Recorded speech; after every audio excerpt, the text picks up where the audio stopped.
अनिरुद्ध शिक्षण प्रसारक संस्थेचे बाल Shivaji English medium school Kankavli आणि मुक्तांगण प्री प्रायमरी स्कूल इयत्ता 10वीची 100% निकालाची परंपरा, अनुभवी व तज्ञ शिक्षक आणि मार्गदर्शक स्टाफ, शास्त्रीय संगीत आणि हार्मोनियम वादन, शास्त्रीय नृत्य, योगशास्त्र, विविध प्रकारचे मार्शल आर्ट खेळांची राज्य आणि राष्ट्रीय स्तरावरील निवडीसाठी तयारी करून घेणारी शाळा, शालेय सहली आणि विविध ठिकाणांना क्षेत्रभेटी, अद्ययावत व प्रशस्त खेळाचं मैदान, आधुनिक व सुरक्षित वाहतूक व्यवस्था, संपूर्ण वायफाय कॅम्पस, नवीन राष्ट्रीय शैक्षणिक धोरणाद्वारे निर्धारित NCERT पूर्व प्राथमिक अभ्यासक्रम, आंतरराष्ट्रीय स्तराचा अभ्यासक्रम, कोडिंग आणि संगणकीय कौशल्य, डिजिटल क्लासरूम, लीड अंतर्गत राष्ट्रीय स्तरावरील स्पर्धा आणि मार्गदर्शन वर्ग.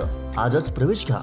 प्रवेशासाठी संपर्क अनिरुद्ध शिक्षण प्रसारक संस्थेचं बाल Shivaji English medium school Kankavli आणि मुक्तांगण प्री प्रायमरी स्कूल, अप्रतिम नगर, सापळेबाग, जानवली, कणकवली.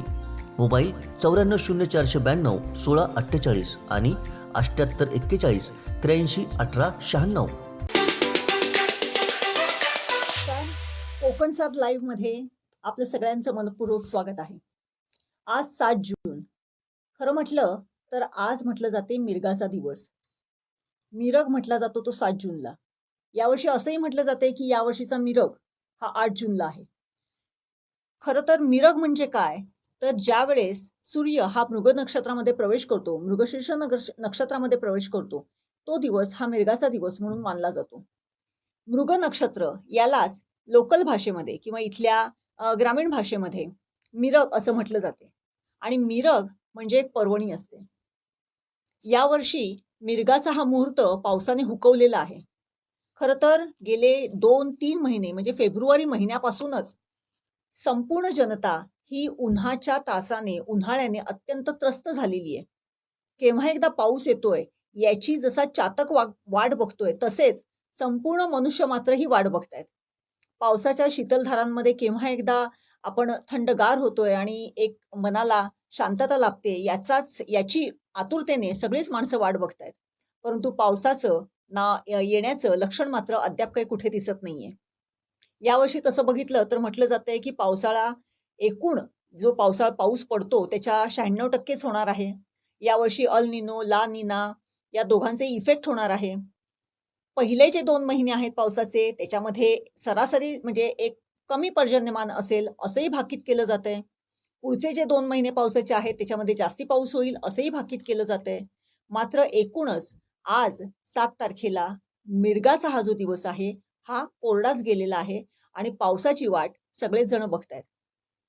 तसं जर बघितलं तर मिरगाचे हे जे काही आजचा जो मुहूर्त आहे, मृग नक्षत्राचा सूर्याने जो मृग नक्षत्रामध्ये प्रवेश केलेला आहे त्याचं जर ज्योतिषशास्त्राच्या दृष्टीने बघितलं तर म्हटलं जाते की वाहन आहे हत्ती.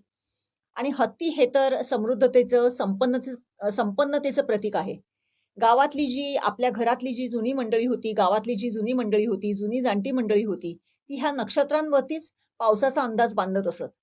एकूण 27 नक्षत्रांपैकी 9 नक्षत्र ही पावसाची जर धरली तर पाऊस कसा असेल याचा तंतोतंत अंदाज पूर्वी ही गावागावातली जुनी जाणती मंडळी बांधत असत.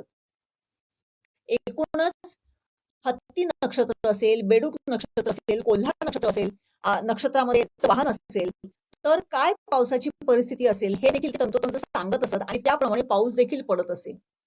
यावेळेसही यावर्षीचं मृग नक्षत्राचं वाहन आहे हत्ती आणि हत्तीला पाऊस किंवा पाणी लागते, त्यामुळे भरपूर पाऊस पडेल असं म्हटलं जातंय, संपन्नता येईल असं म्हटलं जातंय. परंतु हवामानाच्या अंदाजानुसार अजून तरी हे चित्र कुठे दिसत नाहीये.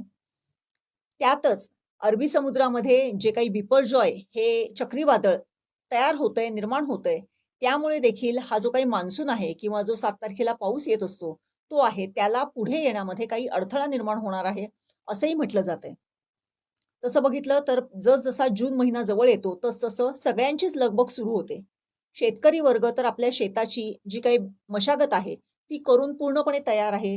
भात बियाणं घेऊन तयार आहे, खतं घेऊन तयार आहेत.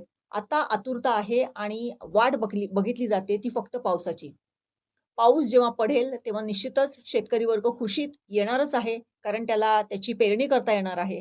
आज यावर्षी तसं बघितलं गेलं तर शेतकरी बऱ्याच वेळेस आपल्या शेताच्या बांधावरती असलेले काही छोटे बंधारे म्हणा किंवा विहीर म्हणा किंवा बाजूला असलेला तलाव म्हणा याचा वापर करून तरवा पेरतात.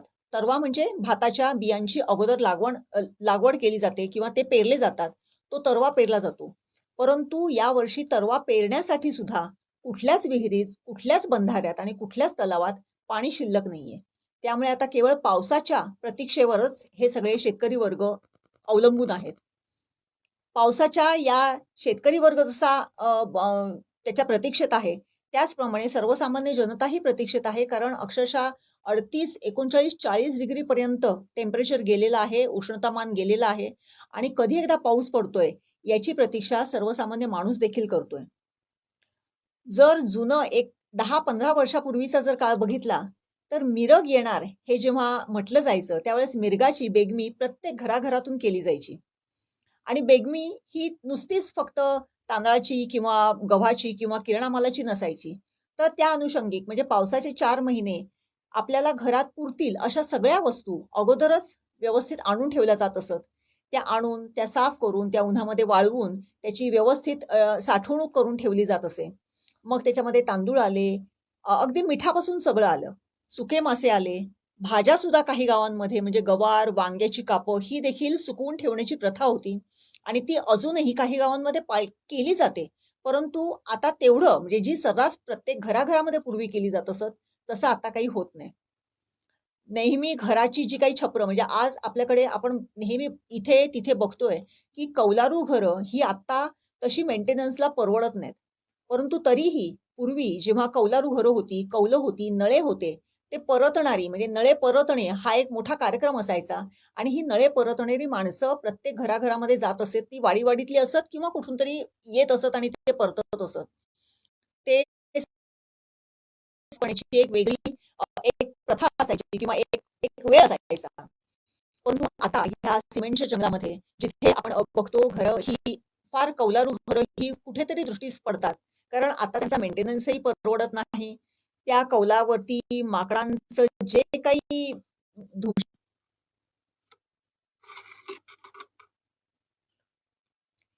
मिरग आला म्हणजे प्रत्येक घराघरातून खरं तर तयारी व्हायची. ती म्हणजे अस्सल गावठी कोंबडीच्या रश्श्याची आणि वाफाळलेल्या भाताची. पाऊस म्हटलं की प्रत्येकाचा जीव अत्यंत हर्षोन्मिलित होतो. पावसाळा म्हटला की मिरगाचा विशेष बाजार देखील भरत असे. त्या बाजारामध्ये गावठी कोंबड्या, इतर जे काही गरम सामानाच्या ज्या काही गोष्टी असत त्या, मग प्लॅस्टिकचं घरांसाठी प्लॅस्टिकची जी काही कापडं असत ती किंवा इतर इडली किंवा अशा पद्धतीच्या वस्तू ह्या सगळ्या विकायला येत असत. परंतु 7 तारखेला जर वार असेल तर प्रत्येक घराघरामध्ये एकच मेनू असायचा आणि तो म्हणजे कोंबडीचा रस्सा आणि भात. मस्त पडलेला पाऊस, सुखद गारवा आणि मस्त सुगंध मातीचा पसरलेला असायचा आणि त्या वातावरणामध्ये जेव्हा ते कोंबडीचा रस्सा आणि वाफाळलेला भात हा जेव्हा समोर आलेला असेल तेव्हा कोणीही माणूस वाट बघू शकत नाही की आपण आता केव्हा एकदा त्या ताटाचा किंवा त्या पदार्थांचा आस्वाद घेऊया. अशा पद्धतीचं वातावरण असायचं. आज या सगळ्या आधुनिक जगामध्ये या सगळ्या गोष्टी आहेत. आपल्याला गावठी कोंबडी मिळतात, आपल्याला वाफाळलेला भात मिळतो. परंतु त्याच्यासाठी असणारी जे काही माहोल म्हटला जातो, तो आज आपल्याला अजूनही प्राप्त झालेला नाहीये. मिरगाची सगळेच जण किंवा ह्या दिवसाची सगळेच जण आतुरतेने वाट बघतायत.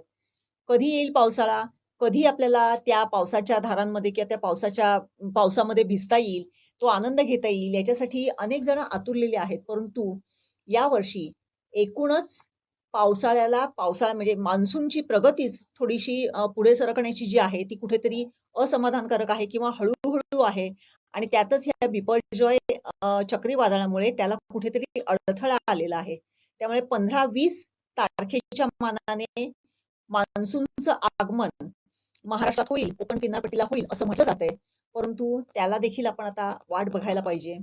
दरम्यान नैसर्गिक काही परिस्थितीमुळे हे जर आगमन आणखीन लांबलं तर त्याच्यामुळे होणारे दुष्परिणाम देखील शेतकऱ्यांपासून आपणा सगळ्यांनाच भोगावे लागणार आहेत आणि त्या गोष्टींची तयारी जर पुढे करायची असेल तर प्रशासनाला देखील अलर्ट राहण्याची गरज आहे.